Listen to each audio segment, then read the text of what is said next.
Hello and welcome to Hiding Behind the Lipstick 3.0 Ministry. I am Ophelia Waters, your host, and the Lord has laid upon my heart of recent to speak with you regarding the subject of date rape and exactly how this affects women and any person that has been subjected to being drugged and to being raped or sexually assaulted in any manner. So today I want to talk with you about some of the things that I've learned while doing my research, which was very interesting. So let's go into the broadcast.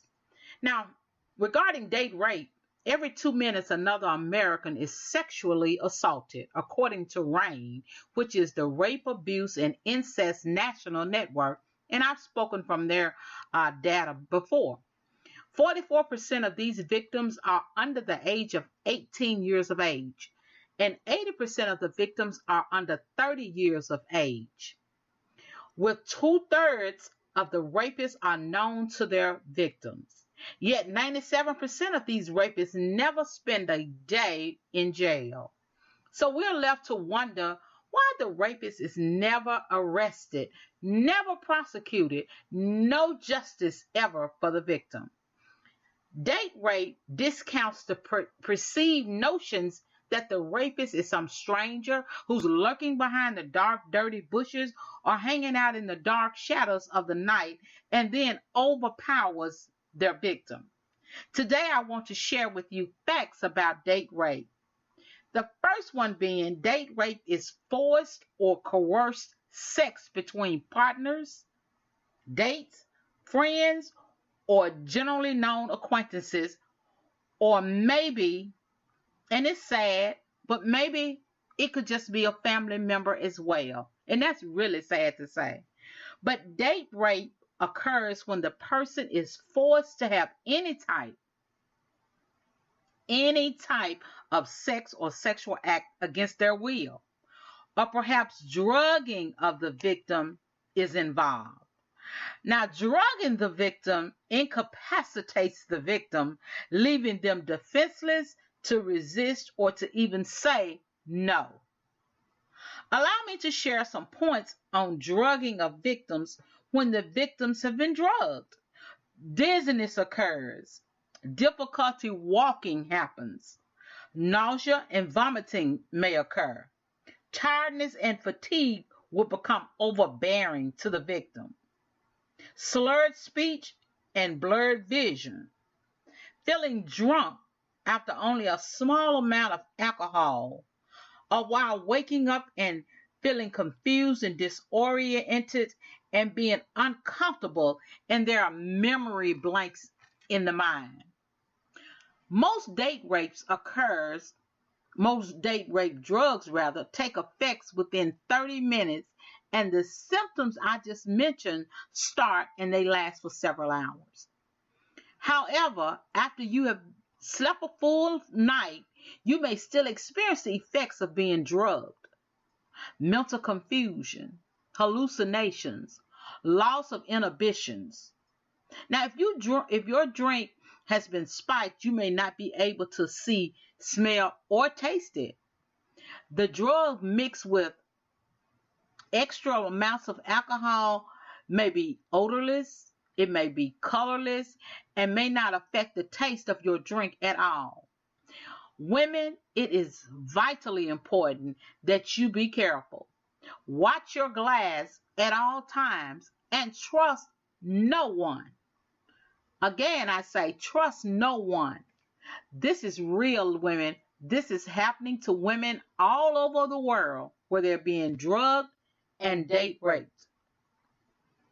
If you think that you may have been drugged, I need you to get to a hospital as soon as possible and ask them to do a urine analysis that can detect for date rape drugs. Now, you're going to hear me say that again during this broadcast. It is vitally important that if you even suspect that something has happened to you, then you need to get somewhere and get some help. These drugs leave your system quickly. Rohypnol stays in the body for several hours, and it can be detected in the urine up to 72 hours after taking it. So therefore, you need to go to the hospital and get a urine analysis done. Now, the other one is GHB, which leaves the body in about 12 hours. Now, did you know that over-the-counter drugs can be used to incapacitate a victim? The sexual assault advocates are warning over-the-counter medications are being slipped into drinks by sexual predators. Benadryl is being used as a Benadryl cocktail, created when the liquid version of the antihistamine is added to drinks and given to unsuspecting victims. Although GBH and rohypnol are the most common date rape drugs, Benadryl, Gravolol, or sleep aids, when mixed with alcohol, the victim can become disoriented and even unconscious. Please pay attention to your surroundings. If you are at a party and people are drinking alcohol, pour your own drink and never ever leave your drink unattended.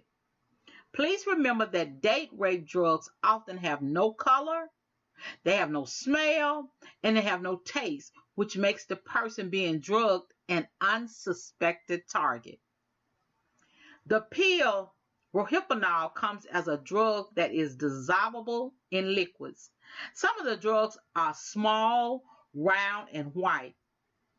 The newer pills are oval and greenish gray in color. When slipped into a drink, a dye in these pills makes clear liquids turn bright blue. Listen to what I'm saying. If they're slipped into your drink, it becomes a light blue color, bright blue rather, and makes dark liquids turn cloudy. Be aware that these color changes may be hard to see in a dark room. The pills with no dye are still available, and these pills can be ground up into a powder form. Now, GHB has a few forms: liquid with no odor or color, white powder, and a pill form. And it can taste slightly salty. So if you know that you're not drinking a margarita with salt around the glass, then your drink should not taste salty. There's another one out there called ketamine.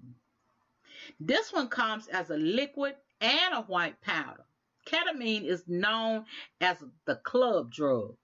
This drug has various functions, but when misused, it can change your sense of sight and sound. Hallucinations and feeling out of touch with your surroundings, and even out of touch with yourself, may or can occur. Thus, it paralyzes the victim, which makes it hard or impossible to speak or to move. Maybe at this point, you're wondering, how can an assaulter get these drugs? Well, here's the answer. Some of these drugs are legal when lawfully used for medical purposes. Because, see, we take medical purposes and turn it around into something ugly. It's just like everything else is in the world. It was not meant to be ugly and cruel, but the world can take it and turn it into something ugly. That's what has happened with these drugs. Again, women, I need you to be aware. Know what you're doing. Okay, so we know that these drugs are for medical purposes, but that does not mean that they are safe. These drugs are powerful and can hurt you.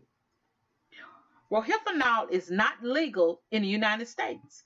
However, it is legal in Europe and in Mexico.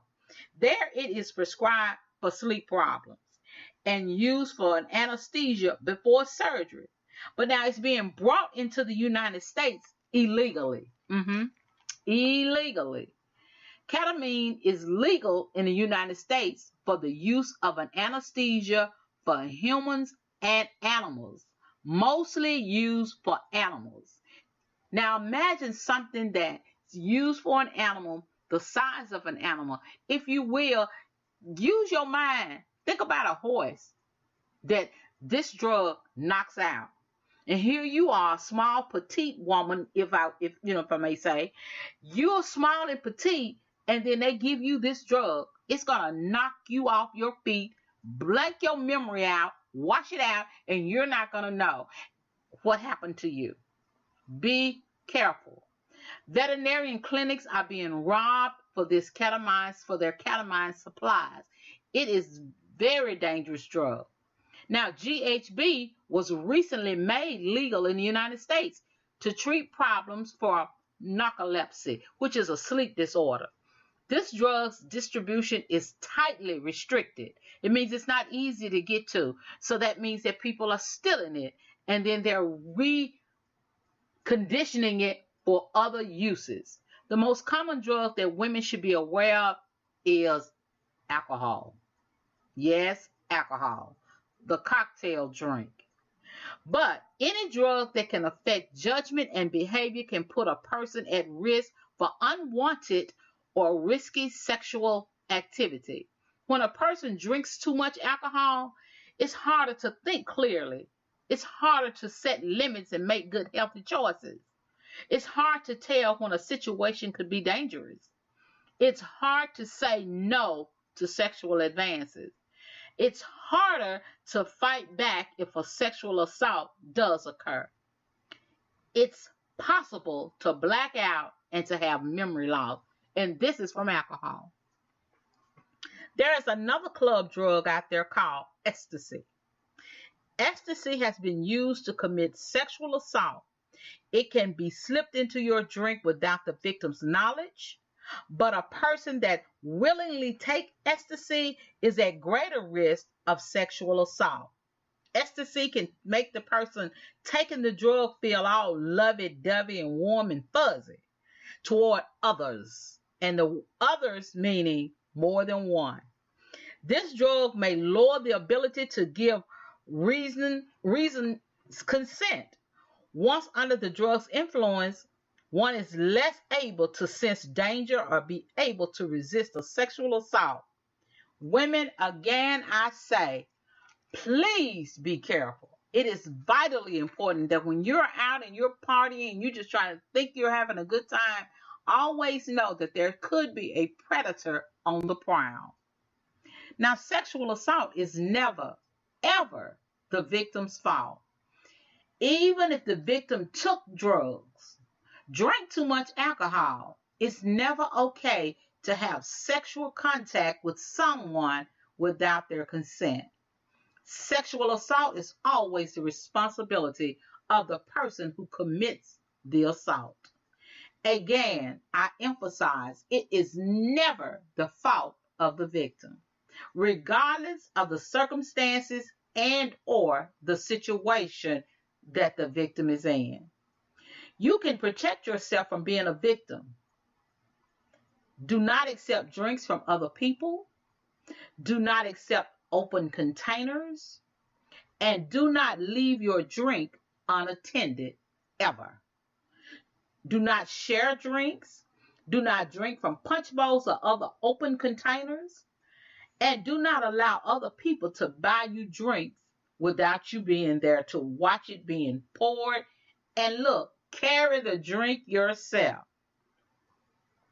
Do not drink anything that tastes or smells strange.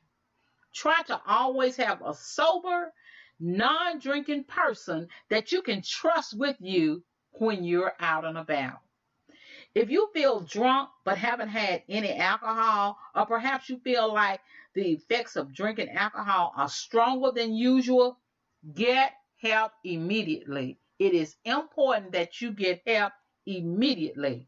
If you awake and find yourself with your clothes torn off, and if you feel like you had sex but can't remember, and you remember having a drink but nothing else you can remember, you feel very hungover and is disoriented, and there is a period of memory loss, chances are you were drugged and perhaps even raped. The next thing to do is to seek medical help right away. Call 911 if no one is there. If you don't have a trusted person to take you to the hospital emergency room, call 911. These are some things that I want you to remember that you are not to do if you suspect that you've been date raped, date drugged, and raped. Do not urinate. Do not douche. Do not take a bath. Do not brush your teeth. Wash your hands and do not change your clothes. Don't eat or drink before going to the hospital. All these things can become evidence for the rape kit. Call the police from the hospital if you go by private transportation and give them as much information as you can remember. You are not the cause of this attack. Again, I say to you, it is not your fault. Always, always ask the hospital to take a urine sample for the rape kit. Do not pick up or clean up the area where you think the assault took place. It's very important that you leave the evidence untouched and untampered with. And finally, get counseling and get some treatment. Feelings of shame and guilt, along with fear and shock, are normal emotions and feelings. But a good counselor can help you work through these emotions and you can begin the healing process. My suggestion to you is to call a crisis center or a crisis hotline. Now, the National Sexual Assault Hotline number is 800-656-HOPE. That's HOPE. And that is 800-656-4673. Another crisis hotline number is 800-233-4357. And the sexual assault hotline number is 800-233-5001. The material that I've shared with you on this broadcast today is from an office on women's health, Susan Weiss. She's the Chief Science Policy Branch for the National Institute of Drug Abuse. Again, I want to say to you that hiding behind the lipstick loves you and that we are concerned about your health and your well-being at all times. So please share this with your children, your young ladies, your nieces, cousins, anybody that you know that that may become subjected to date rape, being drugged, and being raped. That's an awful thing, and it's a violation of everything that a woman stands for. And I want to encourage you to share this information with the people that you know, the young girls that are going to clubs. Tell them to be very, very careful. This is an epidemic that's going around, and we need to try to do something to get it stopped. Until next time, be blessed and stay encouraged, and by all means, be safe.